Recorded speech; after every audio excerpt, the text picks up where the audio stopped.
"This is the last straw," I said, stomping away from the bulletin board. The inclusion of outside grounds and laundry in the new program had been one thing, especially after the incident with the animal attack on outside grounds. But the kitchen too? That was too much. I'd been in Stragview for a couple of years now, manufacturing and distributing methamphetamine, but before that, I'd been kind of a jack of all trades. I'd done groundskeeping, diner work, AC repair, some orderly work for the hospital in Gainesville, which was actually how I got mixed up with the people who brought me in here, and even a little IT work on the side. When I came to prison, my caseworker was impressed by my resume and told me I could work just about anywhere I wanted to, as long as I kept my nose clean. I started out in medical, but after some serious changes due to new laws, I got shunted to outside grounds crew. Outside grounds was fun. I liked working in nature, but I had injured myself a couple of months before the animal attack incident, and had been sent to the kitchen to work until I was healed up. I figured I'd be in the kitchen indefinitely after that thing on the outskirts of the prison, but now they had taken that away too. I had to wait to see if I could get a spot on maintenance or on inside grounds, but how long would it be before the new program took that away too? "Hey, CO, what's going on with the work schedule?" Officer Cambridge was new, and I tried not to roll my eyes as he jumped. These new officers were so soft. It was kind of sad, really. Where were the officers who had once stood so tall? Where were the guys that we had lived in fear of? I know that sounds weird, but sometimes it's nice to have a little challenge. Cambridge looked through some pages on his desk, cleared his throat, and approached the window. Sorry, what was the question?" "Why did they take me off of kitchen duty? I haven't gotten a single write-up or anything." He shuffled a few more papers and must have found what he was looking for, because he held it up and read it slowly. "There it is. I knew there was a memo about it when I got here. So it appears that the entire kitchen crew is going to be reassigned to the..." He squinted at the words before saying slowly, "the new work outreach program." "What the heck is that?" I asked, crossing my arms over my chest. "Is there a form I signed to get onto that?" Cambridge shook his head. "Nope. Looks like it's being run by Mrs. Evergreen." I sighed. That figured. Mrs. Evergreen had been picking up a lot of the programs lately. She ran the outside work squad, she ran the laundry room, and now she ran the kitchen as well. Pretty soon she'd have everything, and we would be boxed out. If that's all I need to get back to, but I walked away from the window then. I'd gotten all I needed from him, and now our business was completed. I was seething as I got back to my bunk. Where did they get off? These jobs were all we had in here, a way for us to get out of the dorm and make a little money, and it was infuriating. The longer I thought about it, the madder I got. Friends of mine came to see if I wanted to watch TV or play cards, but I was busy.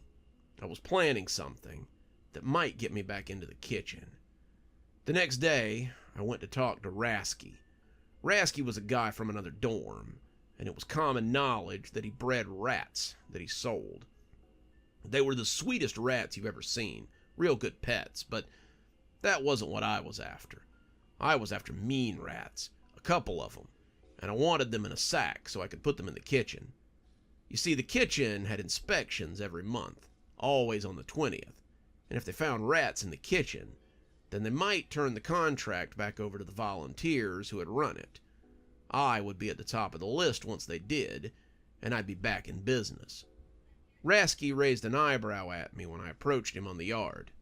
"You want one of my rats?"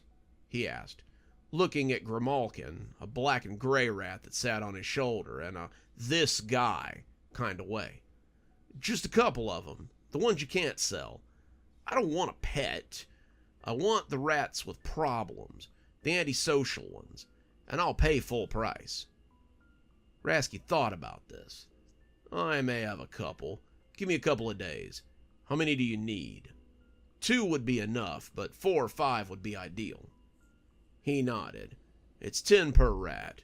20 if I have to give you one of the good ones." I gulped. $50 to $100 was steep for something I was going to release into the kitchen, but I didn't have a lot of choice. I told him I'd get it together, and he said he'd be in touch.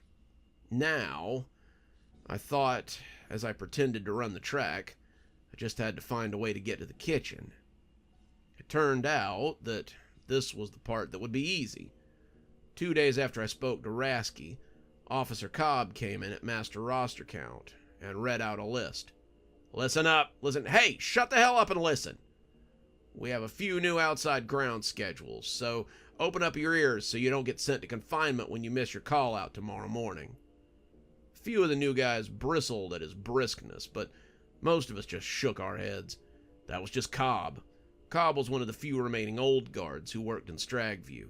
He'd been here for 12 years, and he'd built up enough fear and respect to get loud and not get pushback.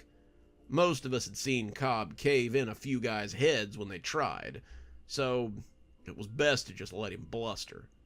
Bluster didn't get you sent to the infirmary, after all. He read off 12 names, making sure to look at each inmate he called out, and when he called my name, I perked up. I had expected it, but not quite this soon. They said we'd be reporting at 8, and we'd be working till 6 in the afternoon. So don't be a fool and wear anything you're going to overheat in, Cobb pointed out, with less tact than might have been required. For the next week, I watched the kitchen. Inside grounds went all over the place, mowing and raking and cleaning up stuff, and it was pretty easy to do recon. The windows that had once looked in on the kitchen were now covered from the inside to block out anyone looking for a peek. The windows in the chow hall were also newly secured, and it was impossible to look in through the grate. The food came through the window, but there was no asking for more from whoever was loading it. You could try, but they never said anything in return, and the guards usually told you to move along. The doors were locked. I found that out after a quick jiggle, and it seemed impossible to get in.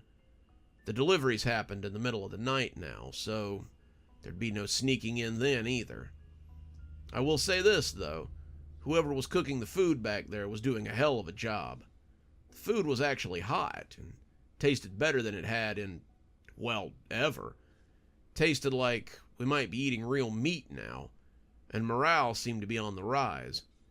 We had shifts on inside grounds, so we weren't being worked half to death, and it wasn't a terrible way to spend the day most days. Rasky said he had a couple of rats in mind, and said he'd do 20 for all 3, which was a plus. That third one would be a favor to me if you took it. He ain't taken to people well, and he's downright feral. Before I knew it, it was the day before inspection day, and I had 3 rats in a sack under my bunk. It was time to move. I hid them in my lunch bag, disguising them as the thermals I brought, just in case I got cold. And at 4:30 that afternoon, I got my opportunity. We were inside the fence, hence inside work squad, and Sergeant Lawrence got a call on his work cell just before it was knockoff time. We were cleaning up the remains of the old garden behind the kitchen when he came over and said that he'd be right back. I need to go to the tool shed for a moment. Something's missing, and I need to count for it.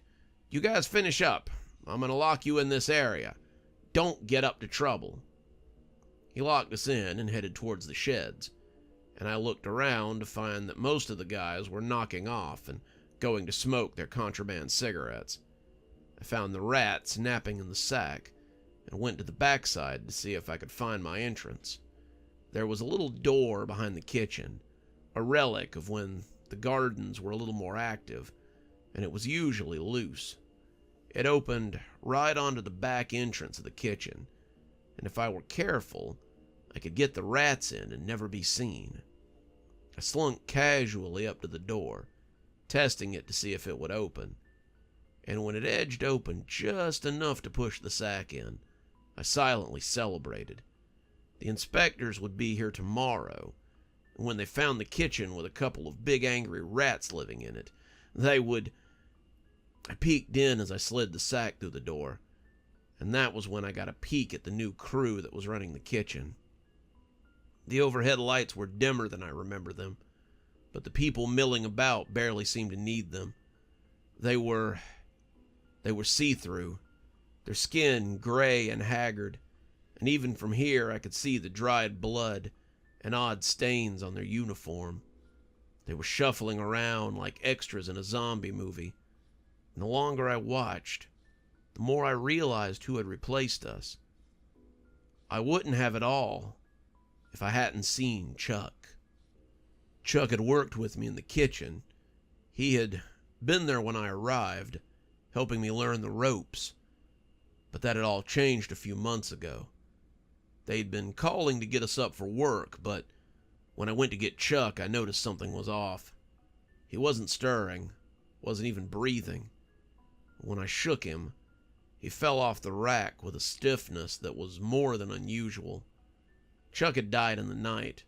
A heart attack, they said in medical, but there he was in the kitchen. He was hauling something to the kettle, but he was far from all right.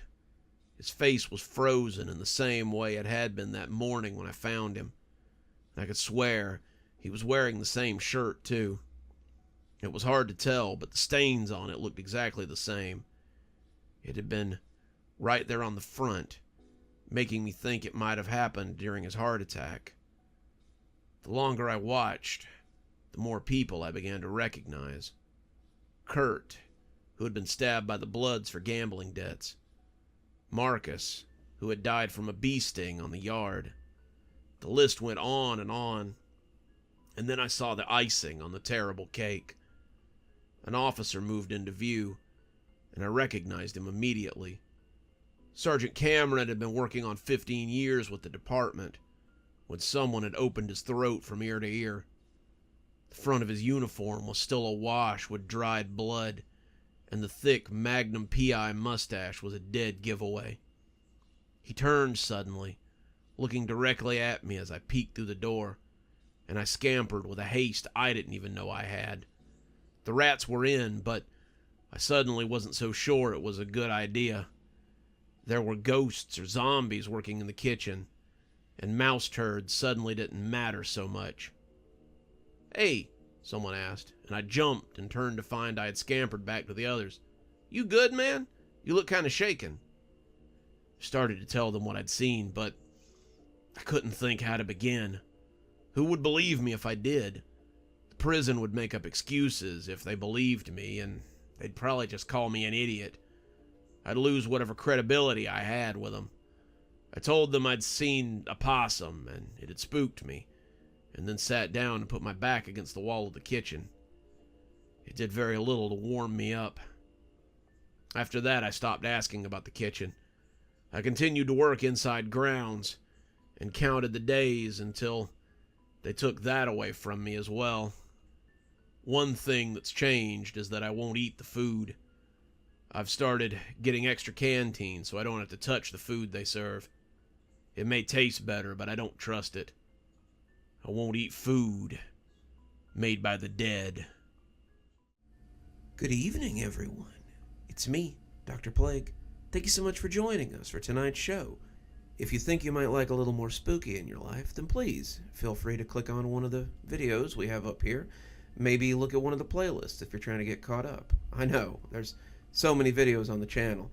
There's so many series that are going at the same time. Sometimes you just need a little refresher course, and I gotta say, I always enjoy the views. If you're not subscribed, feel free to hit that subscribe button. Maybe hit the bell so you don't miss anything. We upload a lot on this channel, so you won't want to miss a single story as they come out. If you'd like to support the channel, you can click on the Amazon link down there. There's quite a few books in my Amazon account. You can have a look, and if you'd like a signed copy, get up with me through email, and I'll be happy to work something out with you. Also, there's links to my Patreon, and you can become a member on the channel if you'd like your spooky a little bit early. Patrons and members on the $5 tier get their videos 12 hours early. That's in the morning as opposed to in the evening. Patrons at the $10 level also get a signed copy of my book anytime I write one. Speaking of my patrons, you should see them appearing right now. Just wanted to take a minute to say how much I appreciate all of you. Patrons, subscribers, however you give to the channel. I really appreciate everything you do, and it truly touches me that you have chosen to support the channel in this way. Well, that's enough for now. Till next time, Dr. Plague, signing off. Have a wonderful evening.